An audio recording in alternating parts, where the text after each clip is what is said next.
All right, so thanks for doing this. Can you tell us what brought you to the research of the subject of cyber violence? Did that come first, or was it the making of the film come first, and then yeah? So explain that process and what inspired you to make this film.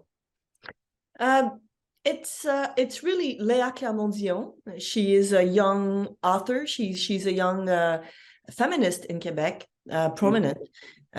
She came to me and asked me to make this film with her. I had been harassed myself before.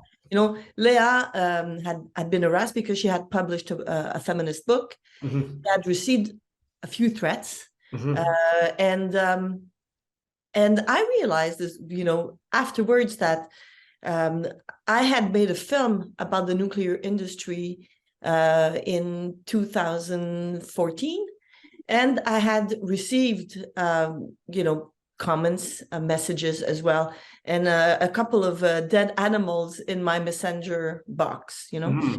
But I kind of let it aside, you know. It's just like in the flow of things that happen to you, you know, and you make your work, you do a documentary film. So, you know, and when I started working with Léa, so what I told Léa when she approached me is that, yes, it was an interesting topic, but we have to find the story, you know, and it is something to have a topic, an interesting topic to make a book or an essay. But when you make a film, you know, even if it's a documentary film. So it was 2015 when we decided that we were going to do this film. And, you know, I think even the word cyber violence was not really used at that point. And I have to tell you that, unfortunately, in these years we have made this film, we have witnessed the growth of a real phenomenon. So, you know, that's how we decided to embark on this journey of making this film and following women who are victims of cyber violence. So the whole process of selecting the characters for this film, can you briefly describe that process? And then maybe was it more challenging for your subjects to come about and explain their story? So tell us a little bit about that. So, you know, research was quite extensive. We interviewed about 100 people. Experts as well, but a lot of victims. And what we thought was a phenomenon that targeted young women, we realized that truly women who are targeted are women who speak loud in the public space, you know, mostly feminists, a lot of politicians. We have seen this in the few past years, but also you know, in the film, we follow, for instance, a young teacher. So she's not public, but she still is a strong woman who speaks loud. So that's how we selected the women. We realized that it was a phenomenon that targeted women who are strong, women who speak, you know, volume. And we realized also that it was not only in Canada, obviously. It is a phenomenon. It is a worldwide phenomenon. And even if you're in Italy, like Laura Boldrini, one of the women we selected, or Kaya Morris, a politician in the US, these women experienced the same thing. So that's how we selected the women. There was something very important, and you mentioned that, you know, before. We realized also that a lot of women didn't want to speak publicly about this because they fear of being targeted again. So the women we selected, we knew were strong enough to go through the process, and also the process of it being public and potentially receiving more threats, which, by the way, happened to Laurence, one of our characters. You know, her aggressor started again after, you know, the publication of the film. So that's how we selected them, and these women became our heroes, really, because the goal of the film, after plunging into this hatred and following these women, but also wanting to talk about the phenomenon of these misogynistic men and this wave of sexism also that is appearing through the social media. These women go through hell, and they are very courageous, and we are making the film for these women as well, all these women who are targeted. So I've noticed that in your film that you use when you put like a YouTube video on, you actually use the actual platform and then the background instead of like cutting it from like YouTube and not using the actual background. And then also you using Twitter, and you also panned out from like the laptop and you're showing Twitter. Can you tell us why you did that? And I found that kind of interesting. Well, it is very important because all this is happening in a context, and it is allowed by these platforms who are making money out of this heinous content, Yes. So that's the root of the problem. We have spoken to some, artificial intelligence specialists and more people into the technology of the internet. And we've been told that it would be quite easy to remove this content, but it's not in the business model of these platforms to remove this content. Yeah. Why? Because it is shared, liked, and it generates action, and that's the core of the social media. Yeah. So if the social media platform are not obligated by our governments, to remove this content, obviously they won't. So that's why we decided this becomes a character in this film, the social media platforms.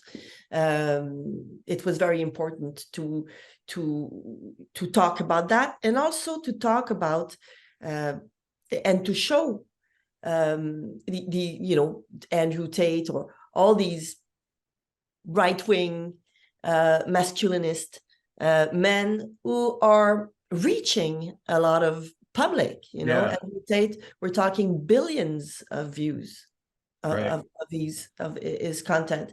And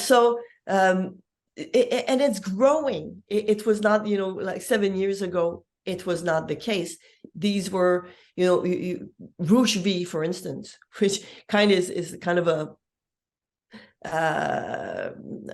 Andrew Tate type of social media personality, but was never as popular as Andrew Tate. So it's really growing, and it was important for us to put that in the film. So let's talk about Glenn Canning's story, and that's the one that really got me, because I couldn't imagine if I had a daughter and that happened to my daughter. And I'd be heartbroken. I don't know how it'd be, but and the fact that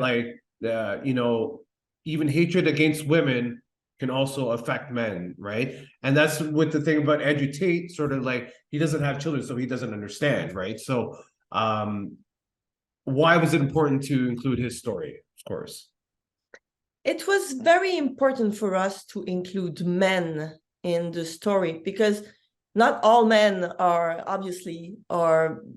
these sexist, misogynistic men, and a lot of men are affected by online misogyny as well, and it's really interesting. Since the film came out, we receive a lot of messages from men saying, men who want to be allies to women, and truly and deeply, who are saying, wow, I was not aware that was what these women were talking about.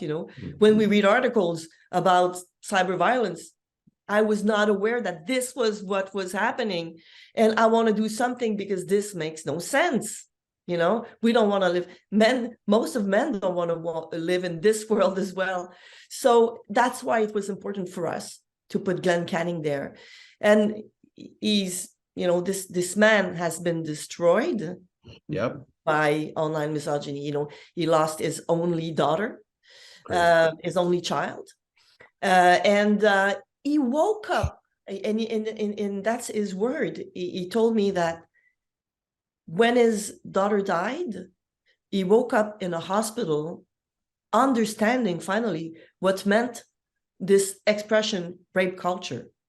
He was not aware before of what it meant, but now he realized what it means, and that and this became his fight, his own fight, you know, to try to reach out to young men, to very young men, you know, and try to change something about their perception of women. And so you know, we think Guylaine as a witness is very important in this story. So tell us a little bit about the campaign that goes along with this film, hashtag Stop Cyber Violence. And, you know, it's very important to get access to resources to people who are probably suffering in silence because of this. So tell us a little bit about that, of course.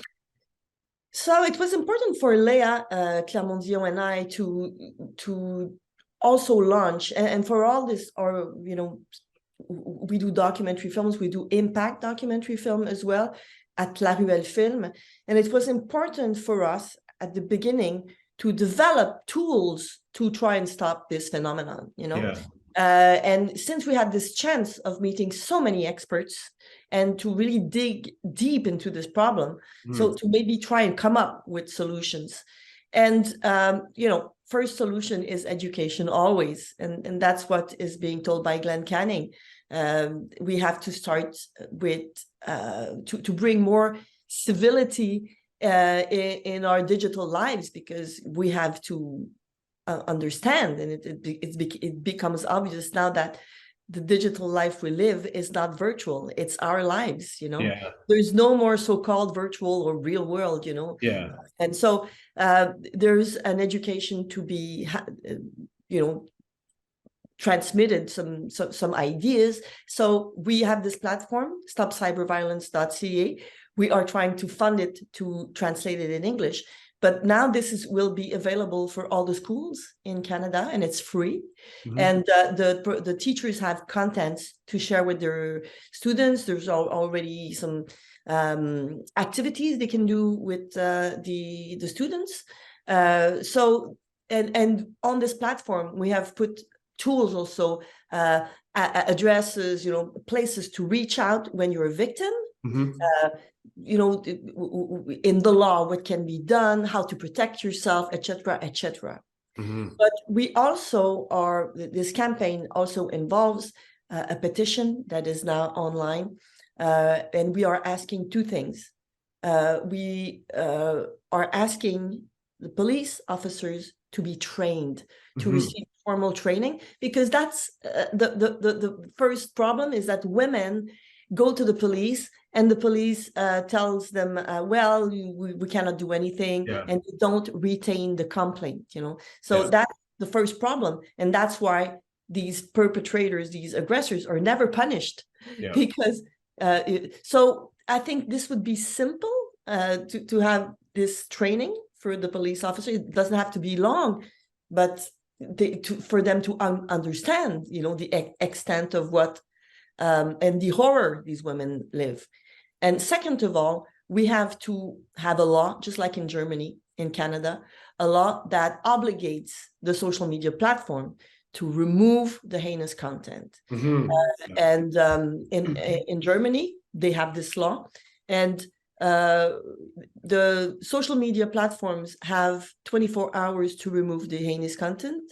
If they don't, they have very big fines, like 50 million euros, which is, you know, it cannot be small, because these people, or these corporations, are making humongous profits with this hatred. So, and I think we have to do this, you know, in order to keep democracy.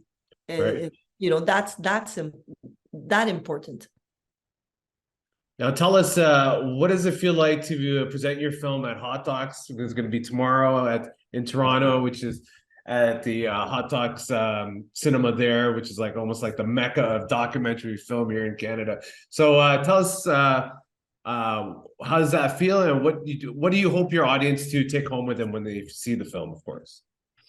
We are very proud to have been selected at Hot Docs, really, truly, and it's going to be a tremendous help also at the international level, because Hot Docs has an incredible reputation in the world for documentary films, and we are asked. People in Italy want to see the film, in France. We are launching it in the next few months in the US as well. So this will be a great push for us, this, and what we want people to actually, this film is an experience as well. It's not this typical topic documentary. We made this film, our goal and our challenge was for people to really feel a little bit of what these women feel. So that we followed the women and we to the closest in their everyday life, and that's what we want the people to take home, to finally understand the extent of the problem, and hopefully change things. We are all in this together. We all have the power to change things, be it signing the petition, trying to convince the people at your school to program the film, or doing something to push the government to make this law. But we are all in this together, and we really believe that Canada can be at the forefront of legislation on cyber violence. We are, we have work to do, but we think we have a great society in which these things can be done. Well, Guylaine, I want to thank you so much for this interview, and I want to thank you for having us watch this film. It's courageous of you to do this and to get people to not suffer anymore in silence. And I want to wish you the best of this film and the best tomorrow. You're screening at Hot Docs in Toronto, and of course I hope this film goes worldwide, as you said. And please come back and talk to us for any upcoming projects in the future. But thank you so much for doing it. We will. Thank you very much, Fernando. It's really appreciated. Thank you so much.